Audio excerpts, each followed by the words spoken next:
네, 네, 반갑습니다. 저는 한국융합학부의 김경환 교수고요. 제가 오늘 할 거는 이제 사스비라고 하는 서스테이너빌리티 그 공식 기준 중에 하나입니다.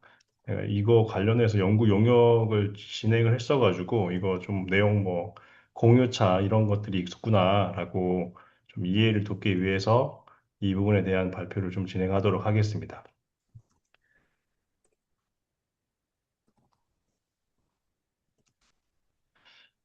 일단은 뭐 이런 순서로 진행이 될 거고요. 사스비가 왜 그런지, 현재 왜 이런 사스비라는 게 갑자기 나와서 하고 있는지, 기본적인 현황이랑 이게 무엇인지에 대한 이해, 그리고 이걸 가지고 저희 이제 국내에서 공식 기준화 시키려고 하고 있거든요, 지금. 최근에 와서. 얼마 안 됐습니다. 그래서 그 내용과 조선 및 해운 산업에서의 그 현재 사스비 분류 현황, 뭐 구조적인 문제점, 향후의 어떤 개발 방향이라든지 이런 것들 저희 연구했던 일부 내용들 해서 종합적으로 발표드리도록 하겠습니다. 왜 지금 사스비인가? 어, 이 사스비라는 거는 되게 지금 지속 가능성 그 공식 기준이 다양하게 있었는데 그동안에 이렇게 많이 있었던 그 지속 가능성 공식 기준 중에서 비교적 저희가 이제 회계 기준이 될 수 있는 IFRS의 회계 기준에서 그 IFRS 재단에서 ISSB라는 지속 가능성의 보딩을 만들었습니다. 그래서 이런 공식 기준을 제공하면서 이제 우리 S1, S2가 발표가 됐었고요. 그 S1, S2 발표에서 이런 사스비 기준을 준용하게끔 하고 있습니다. 거기에 대해서 이제 뭐 EU에서는 CSRD 시행도 본격화되고 있고, 이거는 이제 CSRD는 EU의 법제화된 제도이기 때문에 EU 기업들은 이제 강제적으로 이제 이런 지속 가능성 공시를 할 수밖에 없는 상황에 또 처해져 있었고, 또 26년에 이제 올해 얼마 되지 않아서는 한국에서도 지속 가능 회계 기준 위원회를 만들어가지고, 저기 아까 말했던 IFRS S1과 S2의 정합성을 갖고 있는 국내 기준의 공식 기준을 만들어서 적용하겠다고 발표한 시점입니다.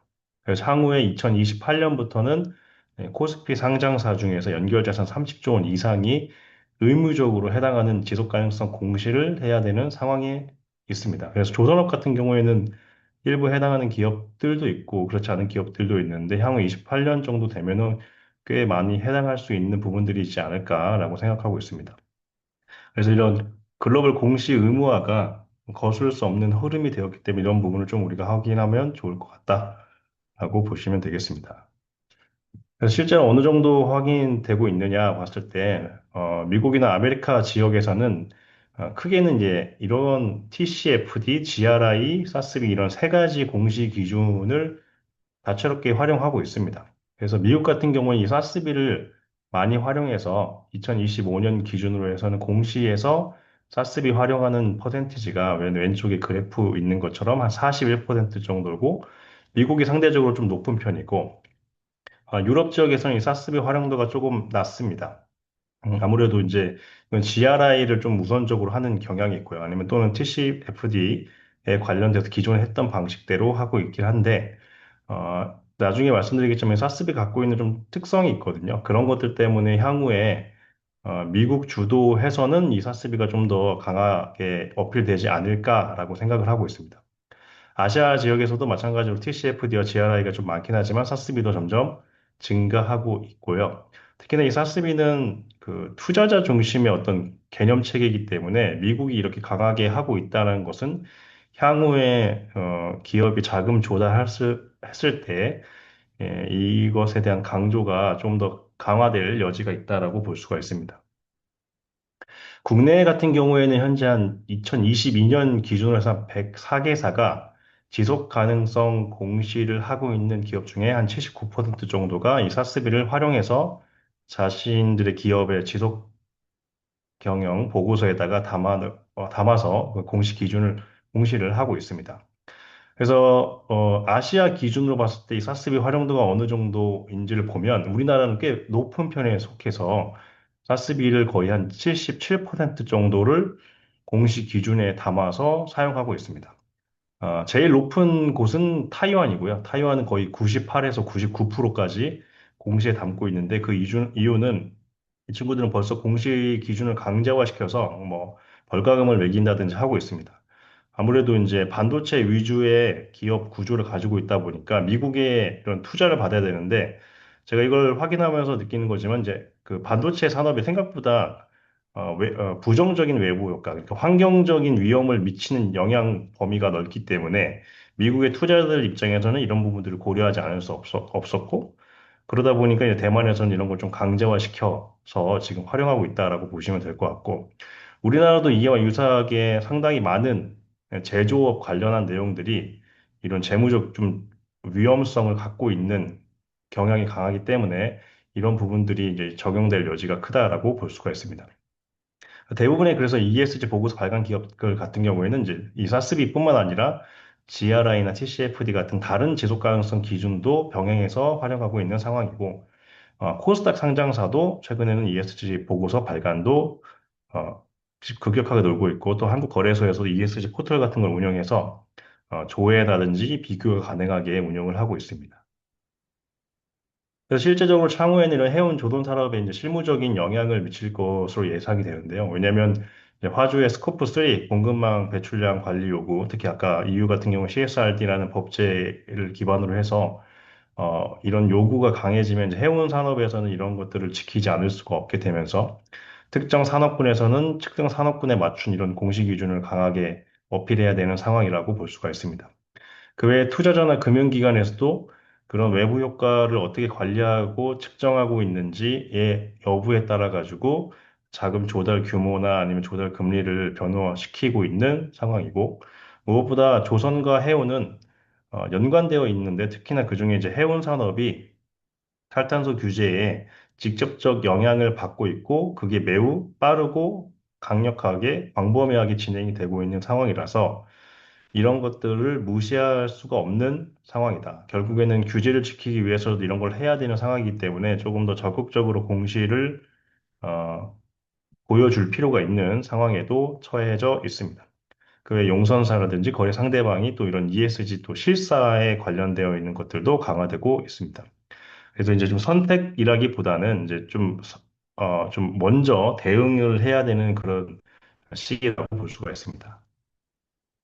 그래서 지속 가능성 공시 기준 생태계를 보면 아까 얘기했던 뭐 여러 가지가 있었는데요. 그 예전부터 해서는 되게 많았었는데 최종적으로는 IFRS 위주의 통합되는 범위로 되어서 S1, S2 그러니까 일반 공시와 기후 관련한 공시 그리고 산업별로 공시 기준이 다른 사스비 그리고 이전에는 이제 있었지만 현재는 IFRS에 모니터링 되고 있는 TCFD 같은 것들이 이제 있는데 이런 것들이 이제 비교적 꽤 오래 있어 왔던 거고 그리고 동시에 이제 GRI라고 하는 개별 어, 기관에서 운영하고 있는 GRI 스탠다드가 있습니다. 이것 같은 경우에는 이제 이해관계자 중심으로 뭔가를 이제 요구하고 있는 지속 가능성 기준이고, 그리고 아까 EU의 CSRD라는 법제화에 의해서 나온 ESRS라는 공식 기준이 또 있습니다. 이런 것들은 이제 중간에 있는 것들은 다자 이해관계자라고 해서 이중 중대성을 평가를 합니다. 이게 뭐냐면 기업이 가지고 있는 뭐 외부 효과에 의해서 남에게 피해를 줄 수 있는 부분과 또는 그런 부분으로 인해서 기업이 재무적으로 위험을 받을 수 있는 재무적 중요성을 받고 있는 이런 이중 중대성을 다 평가하는 것이라고 볼 수가 있고요. 상대적으로 사스비 같은 경우에는 내가 영향을 주는 그런 외부 효과도 볼 수 있겠지만 일반적으로는 그것으로 인해서 기업이 향후에도 재무적 위기를 맞이할 수 있지 않을까 또는 재무적 기회를 맞이할 수 있지 않을까를 중점적으로 본다고 생각하시면 되겠습니다. 그래서 이런 것들을 대응하기 위해서 아까 말씀드렸던 한국 우리나라의 회계 기준에서는 KSSB라는 걸 설립해가지고 사스비를 번역하고 뭐 사스비에 관련돼서 정합성을 가지고 현재 26년 2월에 관련된 내용을 보도자료로 공시를 해놓은 상태입니다. 그래서 뭐 이렇게 뭐 통합되고 소멸된 기관들이 많은데 이런 것들은 공시 기준이 그동안 막 좀 남발되어 왔기 때문에 이거를 통합하는 과정이라고 보시면 될 것 같고 지금은 아까 얘기한 것처럼 IFRS 재단에서 통합적으로 사스비, S1, S2, 7CFD 같은 것들을 이제 좀 관리하고 있는 상황이다라고 보시면 되겠습니다. 사스비가 그러면 정확하게 뭔지를 좀 보려고 하는데요. 사스비는 사실은 원래 만들어지기는 이제 미국에서 지속가능 회계 기준 위원회로서 만들어졌고요. 그래서 대표적으로 이게 좀 다른 것 중에 하나는 이제 산업별로 개별적인 지속 가능성 공시 기준을 만들었다는 겁니다. 그러니까 일반적인 어떤 공시 기준이 아니라 각 산업별 거기에 맞는 공시 기준들을 이제 만들어서 갖고 있었다.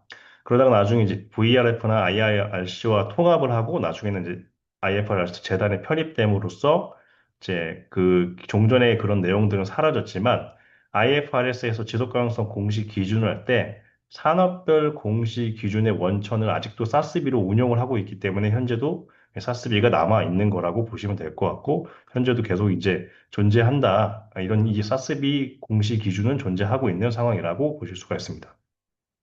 아까 말씀드렸다시피 GRI는 중요성을 두 개로 보고 있습니다. 우리 기업이 사회에 주는 영향력하고 사회가 나에게 줘서 재무적인 위험을 주는 영향력 두 개를 보고 있는데 아스비는 거기에서 투자자의 의사결정에 유용한 정보를 공시 대상으로 한정하기 때문에 조금 재무성 중요성을 더 강조하고 있다고 볼 수가 있습니다. 거기에 더해서 이제 산업별 특수성이라든지 증거를 기반으로 해서 산업별 공시 기준을 만든다든지 아니면 공시의 기본적인 토대인 뭐 비용과 효익 사이에 어느 정도의 균형이 있는지를 이제 지표 중심적으로 확인하고 있다라고 보시면 될 것 같고, 그러니까 조금 더 투자자 관점에서의 공시 기준이라고 볼 수가 있습니다. 그래서 이 사스비에서는 SICS라고 하는 지속 가능성 산업 분류 체계를 가지고 있는데요. 저희가 이제 일반적으로 전통적인 산업 분류가 있습니다. 전통적인 산업 분류들은 보통 이제 제품이 어떤 서비스에는 생산 방식이나 뭐 유사성에 기반해서 산업을 분류해 놓은 거라고 보시면 되는데, 이 SICS는 지속 가능성 이슈가 유사한 것끼리의 유사성을 기준으로 해서 산업을 그룹화했습니다. 그래서 아래 보시는 것처럼 총 11개의 섹터로 구분되어 있고 그 11개의 섹터 내에 각각의 산업 77개가 있습니다.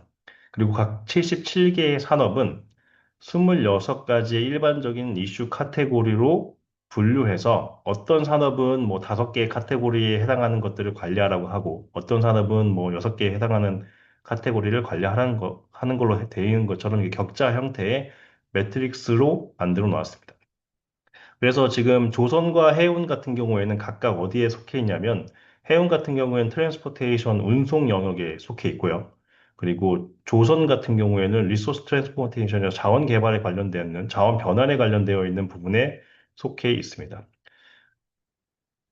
그래서 이런 거를 가지고 뭘 만들 수 있냐면 이제 중요성 관련한 맵을 만들 수가 있습니다. 그래서 여기 보시면 오른쪽에 있는 그림처럼 만약에 마린 트랜스포테이션 해가지고 이제 해상 운송 산업이다라고 하면 이 해상 운송 산업은 26가지의 이슈 카테고리 중에서 GHG, 그러니까 온실가스 이미션, 뭐 에어 퀄리티, 뭐 에너지 매니지먼트와 관련되어 있는 것들을 주요 주제로 삼고서 공시하라고 이렇게 매핑을 해놓은 겁니다.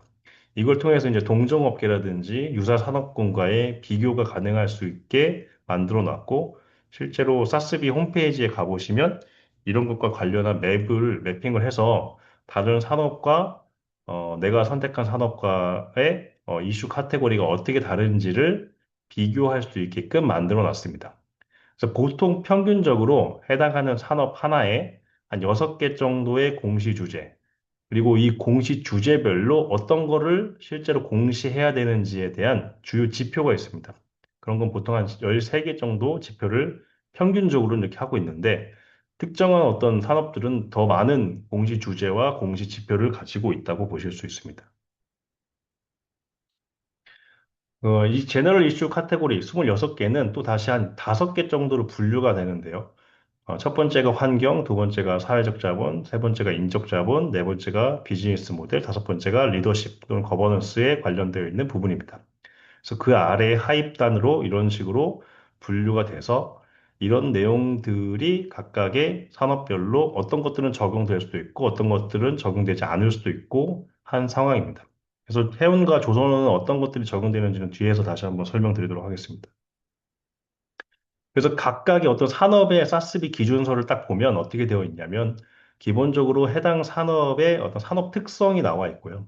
그리고 산업 특성에서 따라서 선택된 주요 공시 주제, 아까 26가지 주제 중에 필요한 주제를 속간해서 몇 개만 딱 정해져 있고 그 주제에 맞춰서 뭐가 나오냐면 어카운팅 매트릭스라고 해서 정량 지표 또는 정성 지표를 만들어 놨습니다. 그래서 이런 것들을 측정해서 비교할 수 있게끔 해 놓은 상황이고, 그런 회계적 지표 외에 활동 지표라고 해서 정규화를 위해 만들어 놓은 지표가 하나 있습니다. 뭐냐면, 기업의 크기가 작건 크건 간에 만약에 탄소 배출량으로만 회계적 지표를 만들어 놓는다고 하면은 당연히 기업이 크기가 큰 기업은 탄소 배출량이 많을 거고, 기업의 크기가 작은 것들은 이제 탄소 배출량이 적을 건데, 그렇게만 비교할 수는 없으니까, 이제 표준화를 하기 위해서 사업의 규모라든지 강도라든지 이런 것들을, 어떤 걸 기준으로 해서 나눌 것인지를 정해 놓은 거라고 보시면 되겠습니다. 그래서 그런 걸 우리가 활동 지표라고 하고, 그 내용에 대해서도 뒤에 한번 다시 말씀을 드리도록 하겠습니다. 이게 이제 기본적인 사스비의 내용이었고요. 국내에서도 이 사스비와 S1, S2에 관련된 공시를 기준으로 해서 올해 2월경부터 해서 이제 초안을 발표해가지고 실제로 적용하고 의견 수렴하고 향후 2028년부터 진행이 되게 되어 있습니다. 어, 그래서 4대 핵심 요소인 이런 뭐 거버넌스나 전략이나 위험 관리나 지표 및 목표는 IFRS의 지속 가능성 공시 기준을 선택했다고 보시면 될 것 같고요. 거기에 따라서 뭐 스코프 3 배출량 유예라든지 기후의 사회 선택 공시한다든지 뭐 내부 탄소 가격이라든지 이런 것들을 이제 하게끔 지금 4월 달부터 시행을 해서 2028년부터 아까 말씀드렸던 것처럼 코스피 상장사를 기준으로 해서 의무 공시가 시행이 되고 있고 여기서 중요한 건 이제 아까 말씀드렸던 것처럼 산업 기반 지표는 뭘로 선택할 때 할 건지를 이렇게 질문했을 때 개별적으로 KSSB에서 만든 게 아니라 사스비 기준을 한다라고 이렇게 공시를 선택을 해놨기 때문에 지침 원천이 아직 사스비로 남아 있다라고 보시면 되겠습니다. 그래서 이런 미재정 결정에 의해서 이제 뭐 교육 자료도 하고 산업 기반 지표 공시도 하고 있고요.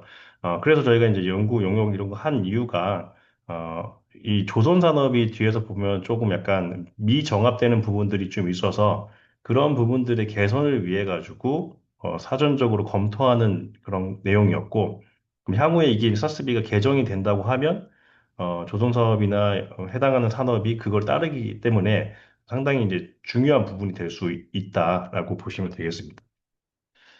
그래서 향후에 이제 로드맵을 보시면 이렇게 2028년부터 의무 공시, 그리고 3년 유예한 2031년부터는 이제 스코프 3 공시까지도 적용이 될 것으로 예상이 되고 있습니다. 물론 뭐 이거는 100% 확정된 부분도 있긴 하지만 향후에 따라서 이제 뭐 검토되는 부분들도 존재합니다. 그러면 조선 해운산업이 지금 현재 이 사스비 분류상 어떻게 되어 있는지를 좀 살펴보도록 하겠습니다.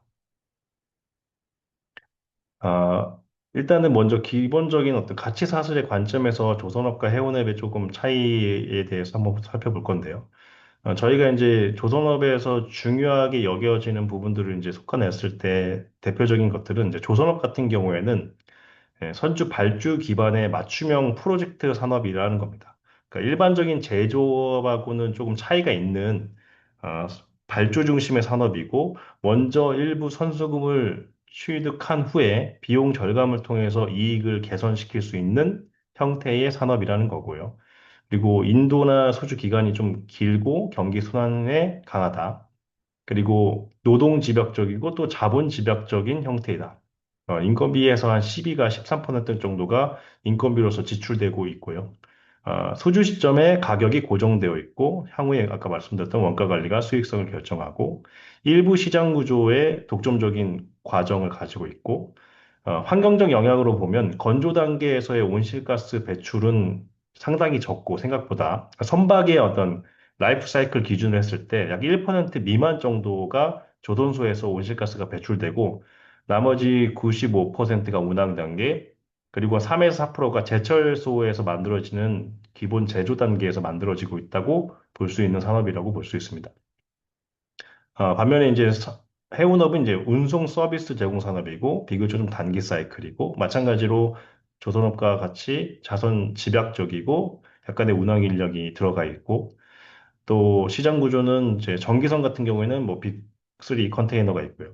또 운항 단기 직접 배출이 매우 많아서 전 세계 글로벌 온실가스의 한 2.89% 정도를 해상 운송이 차지하고 있는 상황이라고 보실 수 있습니다. 그래서 그중에 해상 운송은 운송 기준 하에 있는 산업으로 별도로 구분이 되어 있습니다. 그래서 상업적 해상 수송 활동으로 되어 있고 공시 주제는 6가지 정도가 현재 공시 주제로 되어 있고 지표가 이렇게 나와 있습니다. 그래서 첫 번째는 GH 이미션 해가지고 온실가스 배출량을 실제적으로 관리하고 있어서 스코프 1 단계에서 관리를 하고 있는 상황이고 이걸 공시하고 있는 내용 중에 하나입니다. 동시에 에어 퀄리티 해가지고 이제 온실가스를 제외한 대기 오염 물질에 대해서도 공시를 하고 있고 또 이런 공시에 대한 내용들을 관리하게끔 유도하고 있는 상황이고 또 한 가지는 이제 이콜로지컬 임팩트라고 해서 이제 생태학적으로 영향을 줄 수 있는 주요한 영향 요소들을 이야기하고 있어서 지금 선박 평형수라든지 뭐 고래 뭐 충돌이라든지 이런 부분들을 전반적으로 관리하게끔 해서 공시 기준이나 정성적으로 전략이 어떻게 되어 있는지를 공시하고 있고 그 인플로이 헬스 앤 세이프티에서 이제 근로자의 안전 및 관리에 대한 건강 안전 관련 내용 그리고 기업 윤리에 관련되어 있는 왜냐면 이제 선박이 돌아다니면서 기업 윤리가 좀 부족한 윤리나 부패한 분쟁 지역에서 들어가면서 거기서 발생할 수 있는 뇌물이나 이런 요소들이 많기 때문에 이걸 하나 또 추가가 되어 있고요. 그리고 아주 큰 규모의 이제 사건 사고 안전 관리 에 관련된 내용까지 해서 한 6가지 정도의 주제에 하위 단에 이제 지표들이 포함되어 있습니다. 그러니까 지금은 해상운송업 같은 경우에는 이제 별도의 산업으로 구분되어 있다고 보시면 되겠습니다. 조선업 같은 경우가 이제 좀 특이한데요. 조선업은 지금 어디에 포함되어 있냐면 아까 자원 변환, 리소스 트랜스포메이션 안에 인더스트리얼 머셔너리 앤 구조 해가지고 산업 기계 항목에 현재 포함되어 있습니다. 이게 뭐냐면 이제 엔진이나 펌프나 터빈을 만들 수 있는 산업용 기계 안에 조선업이 포함되어 있는 상태라서 조선업의 어떤 일반적인 가치를 좀 이렇게 못 담고 있는 상황입니다. 그래서 현재 조선업 그 섹터가 포함되는 이 산업 기계 산업에서는 에너지 효율성 관련한 에너지 매니지먼트 해서 뭐 총 에너지, 뭐 전력 비율, 재생에너지 비율 같은 거 관리하는 거, 그리고 아까 해운업과 같이 이제 근로자의 뭐 사망률이나 아차사고 빈도율, 뭐 도수율 같은 거 관리하는 거, 그리고 퓨얼 이코노미 이미션 이거는 이제 아까 프로덕트 디자인 앤 사이클링에서 만들어진 제품의 운항 사용 기간 동안에 외부 효과, 그러니까 경제적 외부 효과, 부정적 외부 효과를 만들어내는 정도를 얼마큼 측정하고 있냐라고 해서 현재는 엔진의 어떤 사용 단계 배출에서 녹스나 PM 정도만 관리되고 있는 상황이고 나머지 환경적 대기오염 물질이나 기타 물질에 대해서는 관리가 안 되고 있는 상황입니다. 그 외에 이제 메터리얼 소싱, 그러니까 중요한 원자재의 수급이라든지 이런 것들에 관련되어 있는 게 하나 있는데 이것도 현재 우리나라의 대부분의 조선소에서는 관리가 잘 안 되고 있는 공식 기준 중에 하나입니다. 그래서 이것들이 이제 조선산업에서 지금 현재 운용되고 있는 사스비 기준인데 이런 부분들이 이제 좀 구조적인 문제가 있다라고 보고 있습니다. 그래서 해운 같은 경우에는 독립산업 기준이지만 조선은 일반 산업 기기 안에 포함되어 있습니다. 이게 좀 그래서 아까 말했던 SICS 지속 가능성 산업 분류로 봤을 때 좀 문제가 있는 부분이 이 부분입니다. 왜냐하면 다른 산업 분류에서는 조선업이 별도의 산업군으로 분류가 되어 있는데 지금 현재 이 사스비가 채택하고 있는 지속 가능성 관련 분류 기준에서는 어, 별도의 조선산업으로 분류가 안 되어 있는 상황이라고 보시면 되겠습니다. 그리고 공시 주제 자체도 4개 정도로 비교적 좀 낮고 실제로 조선소에서 형식적으로 적용하고 있거나 적용하기 어려운 상황에 있는 부분들이 많이 있다고 볼 수 있습니다. 그래서 국내에서도 이렇게 뭐 머스크나 H&M 뭐 다른 해운 기업이나 또는 국내 어떤 중공업에서도 사스비 기준을 실제로 공시해서 발표는 하고 있는데 실제로 이제 조선소 관계자분들이 만나 보니까 이게 정합성이 좀 안 맞는 부분들이 많다.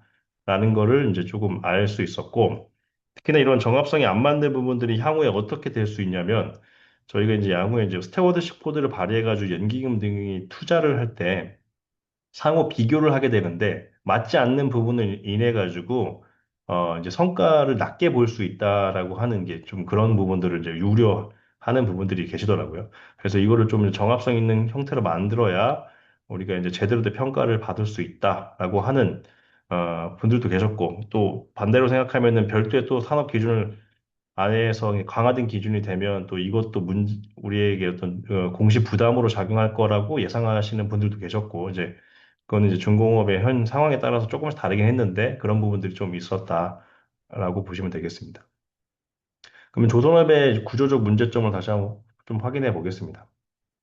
현재 조선업에 속해 있던 그 RT, 리소스 트랜스포메이션의 산업기계에서는 가정하는 산업은 뭐냐면 대량 생산이고 표준화된 제품을 기반으로 만들어진다고 가정하고 있습니다. 근데 실제로 조선업은 대량 생산이 아니고 맞춤형 주문 생산이라는 차이점이 있고요.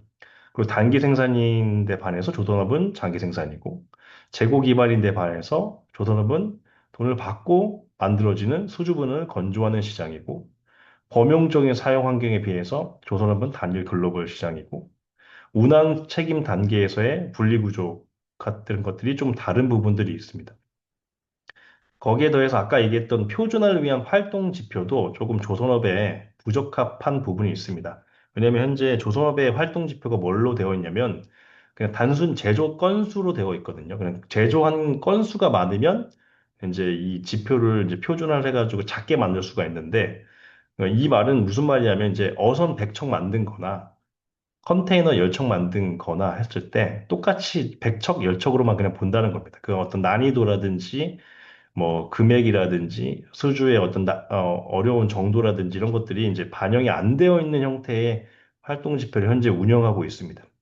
그래서 이제 일부 조선소에서는 이제 건수 옆에 이제 어떤 선박을 실제로 건조했는지 이제 제품의 선종을 적게끔 되어 있는 경우들도 있습니다.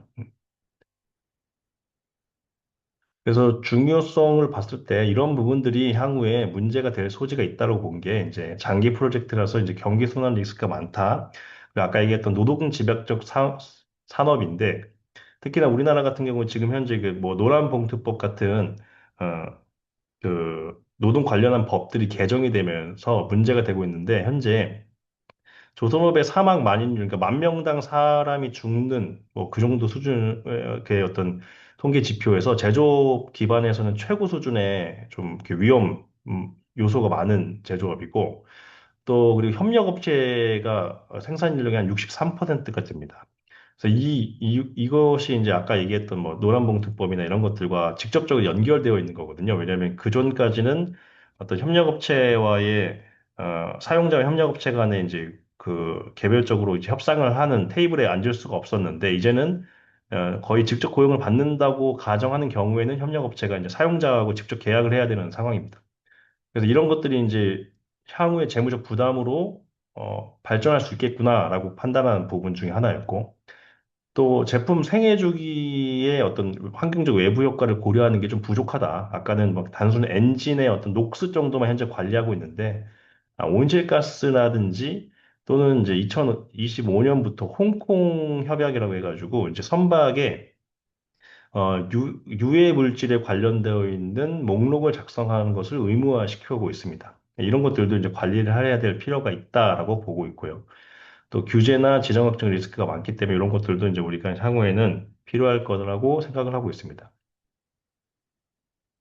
그리고 아까 얘기했던 이제 활동 지표가 이제 부족한 한 부분도 있어서 이런 걸 변경하는 안으로서는 그래서 수주 잔고 금액을 기준으로 해서 평가와 비교를 해야 되는 게 맞지 않겠냐라는 저희가 조금 의견을 들어서 1차적으로 했던 내용이고요. 어, CGT를 기준으로 해서 만약에 그런 평가하면 어떠냐고 했는데 생각보다 그 조선업 관계자 분들께서는 이거를 좀 부정적으로 바라보시는 경우들이 많더라고요. 왜냐면 CGT가 실제적으로 선박의 난이도를 완벽하게 보장하지는 못할 거라고 좀 보고 계시더라고요. 그래서 이제 저희가 그냥 보조적 장비로 해놨고 그 외에 이제 추가적으로 기존에 있던 종업원 수 같은 것들을 이제 활동 지표로 제안을 했었습니다. 네. 그래서 향후에 그러면 어떻게 이걸 좀 바꾸면 좋겠냐라고 했을 때 예전에 크루즈 산업 관련된 크루즈 라인 산업이 기존의 서비스 섹터에서 운송 섹터로 이동한 경향이 있습니다. 왜냐하면 서비스 섹터에 들어가 있기에는 B2C 항목에 대한 내용들이 많은데 실제로는 거의 해상 운송에 가까운 형태의 외부 효과라든지 재무적 위험성을 갖고 있기 때문에 운송 섹터로 분류돼서 이제 그러니까 아까 우리 마린 트랜스포테이션하고 똑같은 섹터로 넘어간 사례가 2016년에 있었기 때문에 조선업도 이런 식으로 산업의 재분류가 될 수 있지 않을까라고 지금 판단을 하고 있습니다. 그 이유는 아까 여태까지 설명했던 내용들 기반한 것과 뭐 의견 조사라든지 또는 산업 특성에 좀 차이가 있다. 또는 글로벌 경쟁 환경 자체가 많이 변하고 있다라는 것은 이제 근거가 되었습니다. 그래서 어떻게 조금 바꾸려고 했냐면 저희는 5개 부문 중에서 총 26개 중에 저희가 한 18개 정도를 분류를 했습니다. 그러니까 전체 26개 그 이슈 카테고리가 있었는데, 그러니까 중요 주제 카테고리가 있었는데, 그 중에 한 8개 정도는 일반 그 고객, 그러니까 B2C 항목에 해당하는 고객들의 위주의 주제가 많았고요. 그거 외에 그러면은 여기서 다룰 수 있는 주제들이 뭘까 해가지고 유사 산업에 대한 내용들을 추려가지고 하나씩 이제 평가를 했었습니다.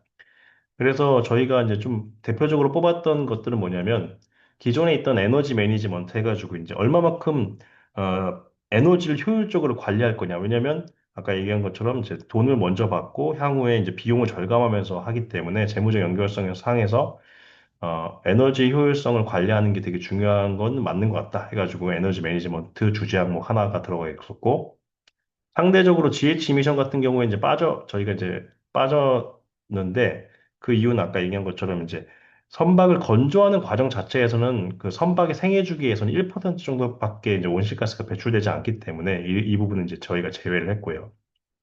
그리고 또 마지막까지 고민하다가 하나 넣었던 것 중 하나가 이제 이콜로지컬 임팩트라고 생태학적 영향인데 저희가 생각하기에 이제 조선소 자체가 일단은 수변 그 입지에 되어 있기 때문에 수변 입지에서 어, 좀 광범위한 생태계에 영향을 준다고 저희는 판단을 했습니다. 그리고 향후에도 이런 영향 등을 이제 재무적 투자자들이 관심을 가질 가능성이 높다라고 판단을 해서 이콜로지컬 임팩트를 넣어서 거기에 따른 어떤 전략적인 방향이라든지 이런 것들이 이제 수립되어 있는지 여부를 이제 지표로서 설정을 했습니다.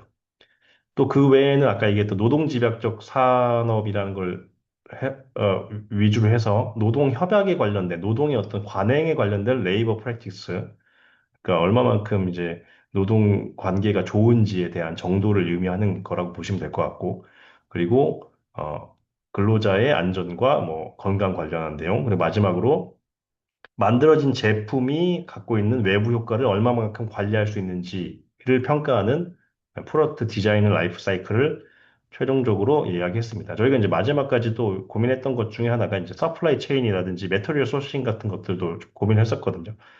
제품을 원자재를 구매하는 과정 중에 어려움은 없을까 이렇게 생각을 했었는데 그리고 뭐 연구 마지막쯤에는 막 저희가 신문을 보니까 어떤 내용들이 있었냐면 뭐 갑자기 유가가 이제 급등하면서 저희 납사에 의해서 뭐 이렇게 에틸렌 같은 것들이 이제 그 조선소 용접 과정 중에 필요한데 그 용접 뭐 분량이 뭐 10일에서 20일 정도밖에 안 남았다. 그게 되게 위험하다. 막 이렇게 돼가지고 뭐 약간 넣을까 말까 고민했지만 사실 그거를 이제 넣으려고 하면 유가라는 건 사실 모든 산업에 다양하게 영향을 미치는 거기 때문에 이걸 단순히 조선업만의 특성화된 어, 공급망의 문제로 보기는 좀 어려울 것 같아서 이제 최종적으로 넣지는 않았습니다.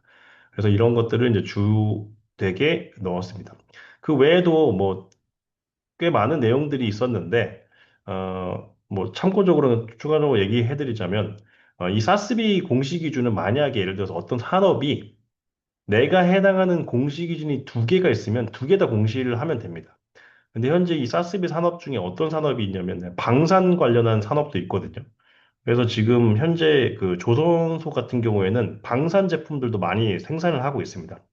그래서 아까 뭐 데이터 시큐리티 같은 이런 항목들은 방산에서도 이제 관리가 되고 있는 거기 때문에 만약에 필요하다면 조선업이 향후에 방산 뭐 MRO 이제 미 해군이나 이런 거 MRO 많이 하니까 그렇게 된다면 방산과 관련되어 있는 산업의 사스비 기준도 동시에 두 가지를 아마 공시를 해야 된다고 저는 좀 생각을 하고 있습니다. 왜냐하면 일반적으로 군함은 우리가 지금 적용을 받고 있는 해운업의 국제 규제에 적용을 받지를 않습니다. 그래서 별도의 규제를 해야 되는 상황이라고 보실 수가 있을 것 같습니다. 그래서 최종적으로 선택했던 건 이 다섯 가지 항목, 그래서 에너지 관리, 뭐 생태계 영향, 노동 관행, 종업원, 건강 및 안전, 제품 설계 이렇게 되어 있고요. 그래서 각각의 내용들을 보면 저희가 선택했던 건 기존의 에너지 매니지먼트는 기존에 있던 것들을 많이 했고요. 그래서 총 에너지 소비량이나 뭐 전력 비중, 재생에너지 비율인데 상당히 지금 되게 민감합니다. 이게 뭐가 민감하냐면 우리나라 조선업에서의 재생에너지 비율이 매우 낮습니다. 반면에 지금 중국 같은 경우는 재생에너지 비율이 얼마 전에 50%를 넘어섰거든요. 중국은 지금 엄청나게 재생에너지로 전환이 빨리 일어나고 있어가지고 이걸 하면서 느낀 게 이제 현재는 중국이 약간 따라가는 모양새로 환경 규제에 대해서 좀 반하는 형태의 포지션을 취하고 있었지만 향후에 어느 시점이 되면 좀 되게 환경 규제에 관련돼서 적극적으로 전환될 수도 있겠다라는 생각을 좀 했습니다. 왜냐면 아주 빠르게 지금 변하고 있기 때문에 저희가 지금 앞으로 변하는 수준에 관 비교도 안 될 정도로 지금 아주 빠르게 변하고 있어서 그래서 실제로 이것 때문에 좀 이렇게 걱정을 하시는 부분들이 좀 있었고, 생태계 영향 같은 경우에는 TNFD 리프라는 방식으로 해가지고 이제 여러 가지 활동을 하거든요. 그런 어떤 기본적인 정성 건수를 통해 가지고 하는 것들을 이제 저희가 제안을 했었고요. 그리고 레이버 프랙티스는 뭐 단체 협약의 적용 인력 비율. 이거는 어차피 우리나라 같은 경우는 노란봉투법이 시행됐기 때문에 이걸 반드시 해야 되는 상황에 도래해버렸습니다. 그래서 이거를 최근에 보면 이제 하나오션 같은 경우 선제적으로 이런 걸 대응하기 위해서 이번에 성과급을 이제 협력업체와 동일 수준으로 지급을 해서 이 협약을 즉시적으로 시행을 한 사례가 있거든요. 그래서 이런 것들이 이제 어떻게 보면 되게 강화될 수 있는 사례 중에 하나라고 보실 수가 있습니다. 그 외에 이제 근로자 안전이나 뭐 건강에 관련된 것은 기본적인 내용들 그 했던 것들을 기본적으로 했고 필요하면 이제 협력업체나 이런 것들에 대한 교육 시간 등을 포함하는 것들을 저희가 추가로 시켰습니다. 그리고 회계 지표로서 여기 회계 지표로 되어 있는데 이건 이제 아까 그 라이프 사이클 의 전반에 걸쳐서 라이프 사이클의 전반에 걸친 회계 지표를 얘기하는데 저희가 제시한 거는 기존에는 디젤 엔진 또는 그 엔진에 의한 넋스 배출량 정도로 했는데 저희가 약간 조금 높여 잡은 거는 이제 EEDI를 초과 달성도를 얼마만큼 하는지를 좀 제시를 했었습니다. 이제 물론 이제 좀 조선소에서는 약간 조금 뭐 어려워하시는 부분들이 있긴 했는데 이거 왜 저희가 이걸 선택을 했냐면 EEDI가 이제 강화가 됐고 그리고 이미 페이지 3 단계에 넘어가 있는 상태고 향후에 뭐 페이지가 넘어갈 더 강화될 여지도 있다고 IMO에서는 얘기하고 있고 동시에 그 EU 텍소노미 기준을 해서는 EEDI를 단순히 IMO 기준으로 만족하는 정도를 넘어서서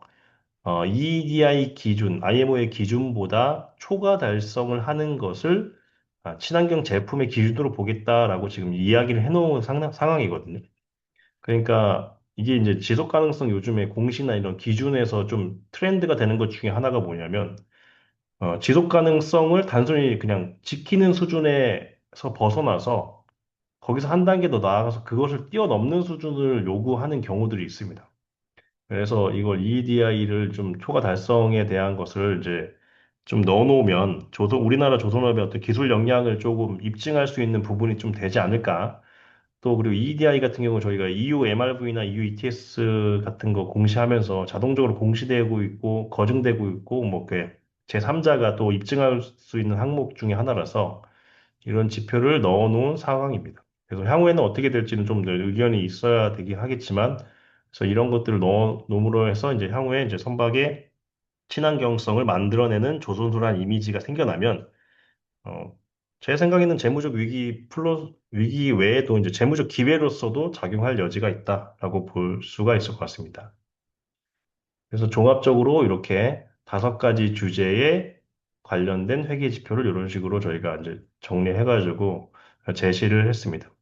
일부는 뭐 보조적 지표로 고려해 볼 만한 것 또는 일부는 기존에 있던 것들 이용하는 것 해가지고 개별적으로 조선산업이 사스비에서 이제 만약에 별도의 산업군으로 분류됐을 때 이런 것들을 적용하면 좋겠다라고 이야기를 해놨습니다. 결론 및 취사점은 향후에 이거가 이제 음, 더 확대될 예정이고 지금도 계속 확대가 되고 있고요. 모든 대부분의 기업들이 지금 사스비를 선택해가지고 지속가능 경영 보고서에서 맨 마지막에 이제 자기네들의 고유의 KPI 플러스 이 사스비 기준을 다 공시를 하고 있습니다.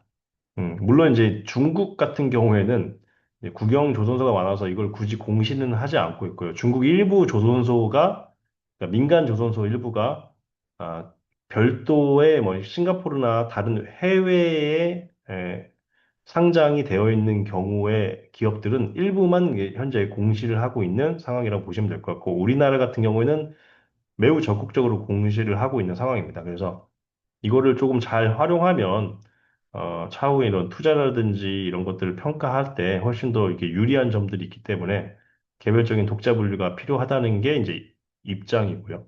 향후에 이거 가지고 아마 5월, 6월 이렇게 해가지고 그 ISSB라고 해서 IFRS 산하의 지속 가능성 회계 기준 위원회에서 관련된 논의가 아마 있을 것으로 예상되고 또 저희가 그냥 연구 용역하면서 거기 회계 기준원에서도 이런 내용들을 좀 이렇게 다양한 곳에서 발표를 하면 좋을 것 같다. 그래서 공시에 대한 좀 분위기나 이런 것들이 좀 바뀌어야 되는 필요성이 있다라고 해가지고 관련된 내용을 가지고 이제 저희가 이제 이렇게 발표를 하게 됐다는 점을 말씀드리겠습니다. 네, 이렇게 해서 그 사스비 관련한 공시 기준 내용 관련해서 좀 전반적으로 한번 훑어보았습니다. 혹시나 뭐 질문이 있으시면 이렇게 해주시면 제가 답변해 드리도록 하겠습니다. 예, 얼굴 보면서 질문하실 수 있도록 일단은 공유 중지해 주시고, 예, 뭐, 여기 오래간만에 보는 분도 계시니까 전부 좀 가능하면 그, 그, 얼굴 좀 보여주세요. 예, 장 박사님 들어오셨네? 예, 반갑습니다. 잘 계셨습니까? 예, 서울 출장 가는 게. 예, 발표 굉장히 양질의 발표를 들어서 오늘 아주 얻은 게 많은 것 같습니다. 얻은 게 많고, 저도 이제 공부가 많이 됐어요. 뭐 한 2, 3년 전에 저도 ESG를 한번 쭉 다룬 적이 있었는데, 그때하고 상황이 많이 달라졌고, 많은 변화가 있었던 것 같아요. 그, 이게 뭐 영업 기밀이 아니면 그 발주 기관이 어딥니까? 용역? 용역 발주 기관은 한국회계기준원이고요. 이제 저희 아까 그 KSSB를 아, 만들어서 여기 이제 회계 기준, 뭐 공시 기준 이런 걸 다 여기서 정하고 있기 때문에 그 내용 거기서 이제 발주해서 거기서는 이런 걸 좀 홍보해달라고 하시더라고요. 이렇게 왜냐하면 지금 이렇게 어떻게 보면 공시 음, 기준 자체가 컴플라이언스 코스트로 작용하기 때문에 이제 실제 공시하는 조선업 입장에서는 상당히 부담되는 것들이 많아서 이 조금 네. 이게 활발히 논의가 되어야 공시될 때 이제 좀 거부감도 음. 적고 해서 네, 그런 부분이 있습니다. 용역하는 과정에서도 상당히 조선소들하고 얘기하고 하면서 많이 소통이 됐을 것 같아요. 네, 예. 조선소가 좀, 뭐, 조선소마다 좀 분위기가 다르긴 했는데, 뭐, 예, 어떤 예. 조선소는 이제 이게 되게 부담스러워서 가능하면 안 만들거나, 하여간 최대한 적게 만들거나 없애거나 막 했는데, 음, 이제 제가 좀 강하게 어필해서 넣은 것도 있고 막 한 상황이고, 그리고 좀 그 리딩하고 있는 조선소들은 오히려 적극적으로 이거를 빨리 지금 뭐 이렇게 그냥 등한시할 때가 아니다. 이제 좀 빨리 우리가 빨리 해가지고 공시할 음, 거 이제 빨리빨리 평가해서 프로토콜 작성하고 미리미리 만들어서 해야 된다. 왜냐면 어차피 2028년부터는 아까 얘기했던 것처럼 의무 공시가 점점 확대될 거라고 한다면 그런 부분이 있었고 뭐 한 가지 말씀도 아까 얘기한 것처럼 제가 그럼 이게 진짜 필요가 있냐라고 했을 때 연기금이나 이제 대형 투자자 자본 투자를 할 수 있는 실제 수탁자들이 음, 이거를 기준으로 해가지고 이제 돈을 이제 투자를 할 건지 여부를 많이 결정한다고 하더라고요. 그래서 이거를 이제 우리가 단순 투자자뿐만 아니라 이제 대형 투자자들이 이거를 이제 기준으로 하면 이것에 따라 가지고 이제 자금 조달의 영향력이 많이 커질 수 있다라고 음. 일단은 이제 얘기를 들었습니다. 금융기관 쪽에서는 상당히 프레셔가 있을 거로 생각이 되는데요. 혹시 그 연구하는 과정에 화주 쪽에서 약간 이런 거를 좀 이렇게 그 약간 압력이 행사되는 또는 화주 쪽에서의 어떤 입장이 이런 걸 못 피해가게 만드는 그런 형태로 진행되는 것도 좀 감지가 되던가요? 그러니까 일단 저희가 한 거는 저희가 이제 발표한 건 해운까지는 포함시켜서 했는데 저희가 했던 예. 거는 조선업 위주라서 음, 화주 단까지는 가진 않았고요. 그리고 이제 아마 음, 차후 용역에서 이제 좀 금융기관 실제 투자자들의 의견이 좀 반영될 여지가 있을 것 같습니다. 지금은 저희가 음, 이제 그 이해관계자 단에서만 먼저 하고 아니면 이제 뭐 여러 이런 기준이 될 수 있는 공신력 있는 자료 음. 취합해서 먼저 이게 네, 정리해 놨습니다. 회계, 회계하고 이제 상관없이 이거는 ESG 리포트를 따로 공시하고 회계 정보가 그러니까 회계 보고서나 그러니까 파이낸셜 리포트 같으면 회계 법인들이 그 감사를 하잖아요. 그래갖고 이제 감사 의견을 주는데 이거 ESG 리포트 같은 경우는 어떤 기관들이 이렇게 뭐 인정된 기관 같은 게 있는 건가요? 평가할 때? 일단 이게 법적으로 강제 사항이 아니었는데 이제 회계 기준에서 의무 공시를 하게끔 유도를 하고 있고 그리고 이제 정확하게 어떤 기준에 의해서 하라고 하는 게 좀 애매해서 방금 이 음, 사스비처럼 산업별 기준이 이제 일단은 우선적으로 만들려고 하는 것 같습니다. 이 산업은 이 기준을 먼저 채택해서 먼저 해라. 근데 이거를 음, 굳이 그렇다고 따르지 않거나 아까 얘기한 것처럼 공시 기준 중에 몇 개를 빼먹어도 그걸 가지고 누가 이렇게 막 뭐라고 하진 않고 투자자 단에서 음. 이걸 보고서 아 여기는 얘네들이 이게 좀 공시를 안 하네 아, 약간 이 정도 수준에서 현재는 진행이 되고 있기 때문에 이제 의무 어떻게 공시를 봐. 하더라도 그러면 지금 그 공인회계법인 같은 그런 기관이 일종의 오디팅 형태로 이거는 적정하게 작성됐다, 아니다, 이런 거를 하는 그런 프로세스는 정립되지 않은 거네요. 그죠?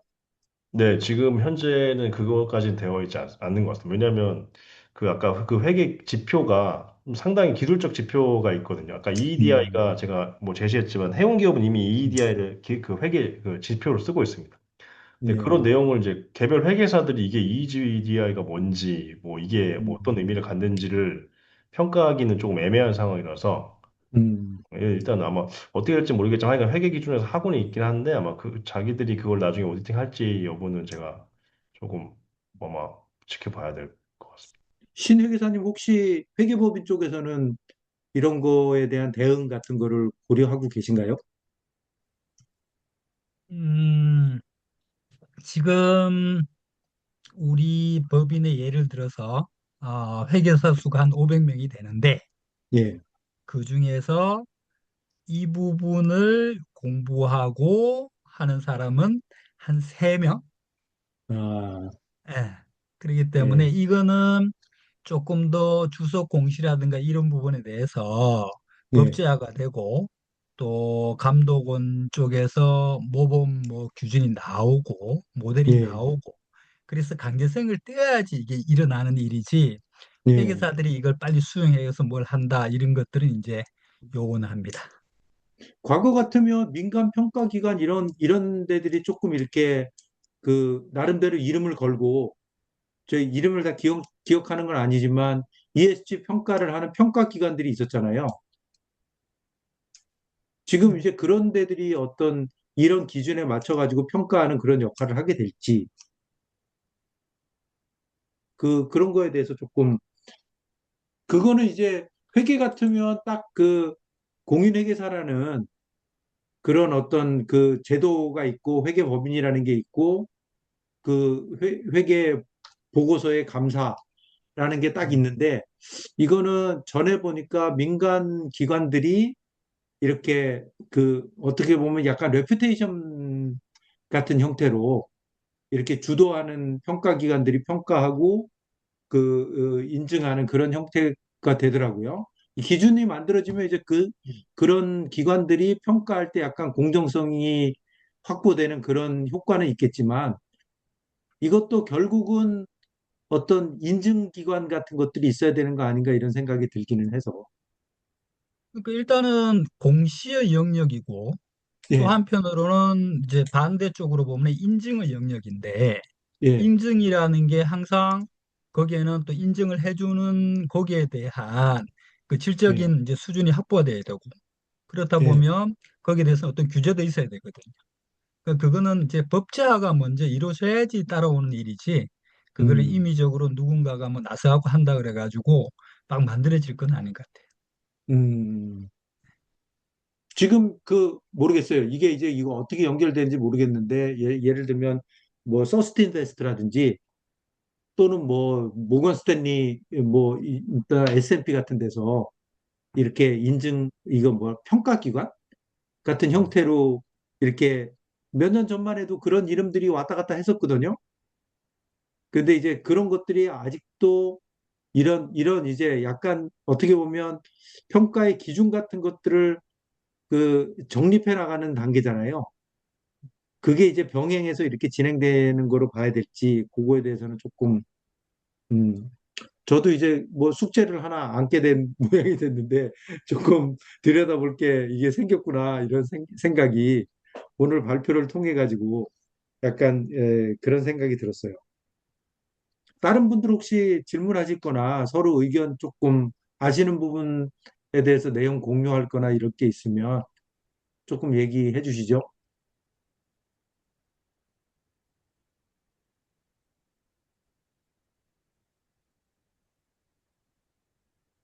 그럼 뭐 아까 그 얘기 나온 것 중에 제가 예전에 ESG 관련해 뭐 연구할 때 이제 ESG 기준원이 우리나라에 있어가지고 그렇죠, 그렇죠. 그래서 이게 아마 거래소랑 뭐 아까 얘기했던 스테워드십 코드 해가지고 이제 연기금에 이런 의결권 자물 이런 거 되게 많이 하더라고요. 근데 제가 음, 그럼 그 평가 어떻게 합니까? 라고 그 평가하는 거 보니까 그게 약간 되게 정성적으로 평가를 하고요. 이게 일반적으로 그렇죠, 회계 그렇죠. 기준을 해가지고 어떤 정량적으로 제도화된 이런 게 아니라 뭐 음, 이렇게 뉴스가 이렇게 많이 나왔다. 하지만 그 뉴스에 대한 검증은 또 이제 전문가 위원회나 이런 걸 통해 가지고 또 평가하고 음, 그러니까 현재는 그런 정도인 것 같습니다. 왜냐하면 너무 그 기업마다 그 외부 효과 주는 영향의 정도가 너무 다르니까 일단 음, 일단 그렇긴 하고 아니면 아까 그 윤 교수님 말씀하신 것처럼 뭐 MSCI나 아니면 블룸버그나 이렇게 개별 평가 기존에 레이팅하던 기관들이 아니면 기업들이 자체적으로 뭔가를 평가해가지고 하는 그러니까 뭐 기업 신용도 하는 정도로 평가를 하고 있는 게 좀 일반적인 것 같습니다. 아마 그렇죠, 그렇죠. EU에서 이제 그 CSRD 아까 그 법제화해서 이제 막 시작을 했거든요. 음, 거기서 어떤 식으로 이제 진행이 돼서 거기서 어떤 전문가들이 거기 투입돼가지고 그 공식 기준을 평가하는지를 보고 나서 아마 좀 저희도 영향을 받거나 할 가능성이 좀 있을 것 같습니다. 맞아요. 해운 쪽에서는 우리 선급도 지금 평가 기관의 역할을 하겠다 이렇게 얘기했던 적도 있었고, 한국 선급도 그죠? 그래서 그런 부분도 얘기가 있었고, 그 다음에 그, 그, 어차피 이게 재무제표처럼 딱 개수적으로 등급이 딱 나오는 건 아닐 거예요. 그 정성적인 부분들이 상당히 들어갈 텐데, 그러면 아까 얘기한 대로 이게 무슨 신용 등급 내듯이 뭐 레퓨테이션 체크도 하고 뭐 여러 가지 해가지고 게 된다 그러면 결국은 이제 과거에도 맨 처음에 ESG가 얘기되면서 제일 많이 얘기됐던 게 뭐냐면 평가의 객관성, 공정성, 평가 기관 간의 등급 차이 뭐 이런 것들을 그런 거에 대한 연구도 있었고 그죠? 그래가지고 만약에 평가 기관 간에 뭐 등급 차이가 난다 그러면 어떻게 보면 또 평가 받는 사람들이 평가 기관을 쇼핑하러 다니잖아요. 그죠? 그런 문제도 있을 수 있고 여러 가지 있을 수 있어서 지금 이제 제도가 정립되는 과정에 지금 이제 요런 지금 요 주제 그 사스비 같은 것들이 이제 우리나라에 도입돼서 우리나라에서도 기준을 만드는 과정이고 그런데 조선 산업을 제대로 이해하는 전문적인 역량이 필요하니까 용역이란 형태로 발주하고 거기서 의견을 받아서 반영하는 뭐 그런 단계네요, 지금. 그죠? 네, 음, 맞습니다. 음. 근데 굉장히 재밌는 얘기고, 이게 아까 제가 모두에 말씀드렸지만, 그, 미국에서 하도 그 탈탄소에 대해 가지고 어깃장을 놓는 바람에, 약간 좀 한 3, 4년 전에 ESG 막 얘기되던 거에 비해 가지고는 약간 쏙 들어간 것 같은 느낌이었거든요. 근데 그럼에도 불구하고 상장 기업에 대해서는 뭐 의무화하고 법제화하고 이렇게 되면서 바퀴가 굴러가긴 가는 것 같아요. 그죠? 네, 예. 그러면 뭔가 어떤 일이 벌어질 거고 평가 기준이나 평가 항목이나 이런 거에 대해서도 지금 같은 과정을 통해서 정리가 될 거고 평가 기관에 대한 문제도 세틀이 될 거고 시간은 걸리겠지만 결국 그런 과정을 거쳐 가지고 뭔가 이걸 기준으로 또 아까 이 기관들이 그 금융기관들이나 이런 데서는 또 활용해서 어떤 그 차등을 두려고 하는 움직임이 있을 거고 조금 더 나가면 화주들도 그러니까 소비자들도 제품의 소비자들도 이제 그런 거에 대한 어떤 제품 그 프로덕트 셀렉션의 기준으로 삼아서 하는 것도 있을 거고 저는 이제 약간 시들어간다고 생각했는데 시들어가는 게 아니라 뭐 이거를 계속 그 돌리는 쪽에서는 계속 그 어떤 그 작동하는 메커니즘으로 만들겠다라는 시도들이 있다라는 걸 오늘 뭐 새로 또 이렇게 한번 들여다보고 저도 그래서 요 관련된 것들을 조금 업데이트를 해야 되겠다 이런 생각을 하면서 들었는데 아주 좋은 공부가 됐습니다. 그러니까 제가 보니까 이유는 그 개의치 않고 일단은 진행하더라고요. 이거 아, 저희가 예. 또 보면서 그 CBAM, CBAM이라고 해가지고 음, 탄소경 조정제도도 올해부터는 이유는 시작을 하거든요. 그래서 네, 예. 철강부터 해가지고 관세 추가로 탄소 많이 하면은 막 매기고 있기 때문에 일단 음, 비용 부과를 막 하고 있는 상황이라서 일단은 중국은 그걸 가지고 이제 좀 방어한 논리를 막 만들어가지고 이게 뭐 대외 간섭이다 막 하고 있긴 한데 우리나라 음, 같은 경우에는 일단 대응을 몇 년 전부터 해가지고 산업탄자부에서 계속해서 대응을 하고 있더라고요. 그래서 음, 일단은 저희는 뭐 힘이 없기 때문에 우리나라 같은 경우에는 일단 따라가야 되는 상황이고 음. 뭐 그러니까 미국 보면은 네. 예, 제가 한 말씀 좀 예, 드리면 예, 예. 김 안녕하십니까? 교수님. 예. 교수님 오늘 좋은 발표 너무 감사히 잘 들었습니다. 제가 한 가지 코멘트 겸 질문인데 그게 조금 평소와 다른 생각이 들었던 부분은 중국 조선소가 신재생 에너지를 많이 사용하면서 조선 활동을 하고 있다는 점에 좀 놀라웠는데 중국은 지금 신재생 에너지를 사용하지 않더라도 그 생산하는 제품 결국 선박 가격이 상대적으로 우리나라보다 저렴하지 않습니까?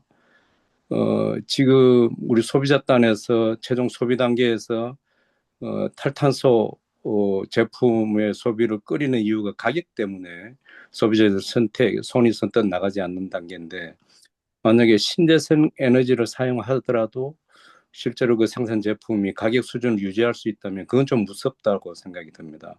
그런 속도로 가게 되면 결국은 뭐 탈탄소화된 제조 광정, 제조 과정이나 공정 또 서비스 해운 쪽에서의 서비스 생산을 유지하지 않으면 비록 그 어느 시점에 가서는 굉장히 밀릴 수도 있겠다 하는 생각이 하나 들어서 중국 조선소의 그 신재생 에너지를 활용하는 것과 생산 단가의 어떤 차이가 사용하기 전과 후가 그런 게 혹시 교수님 뭐 파악하신 거라든지 또 이해하시고 있는 부분이 있으면 코멘트 한번 해주시면 좋겠다는 질문 겸 코멘트를 드립니다. 고맙습니다. 네. 일단 그 저희 우리나라 그 조선업 관계자들은 그래서 상당히 지금 걱정을 많이 하고 계시고요. 이거는 우리가 바로 따라잡을 수 없을 수 있다. 왜냐면 뭐 기업 단에서 아무리 해도 한계가 있는 거니까. 그리고 또 그때 좀 찾아보니까 전 세계에서 지금 태양광이랑 풍력 발전을 진짜 어마무시하게 많이 깔고 있는 나라가 지금 중국입니다. 거의 대부분의 것들이 다 지금 중국 주변에서 계속 만들어지고 있거든요. 그러니까 이 친구들은 지금 거의 뭐 90%, 100%까지 목표를 해가지고 향후에 한 10년 안에 그거를 또 목표로 해가지고 하고 있기 때문에 저희가 그러니까 이 기준을 만들어도 어떻게 보면 저희 목에 조금 이렇게 위험할 수도 있는 왜냐면 속도가 너무 빨라가지고 그런 음, 상황이고 또 한 가지 또 그 걱정하셨던 것 중에 하나가 뭐 저는 이제 생각 안 했었는데 이 선박의 LCA 관점에서 만약에 이런 탄소 배출 이거 관리 지표를 할 경우에 중국 조선소가 지금 LNG보다는 메탄올 선박을 좀 많이 하고 있는데 LCA 관점에서 메탄올이 그렇게 뒤지지 않을 수도 있다. 그래서 우리가 오히려 LNG는 또 메탄 슬립이나 이런 것들 때문에 메탄의 배출량이 좀 증가할 수 있기 때문에 그것까지 계산하면 우리가 또 환경적으로 뒤처질 수 있다라는 또 불안감이 있고.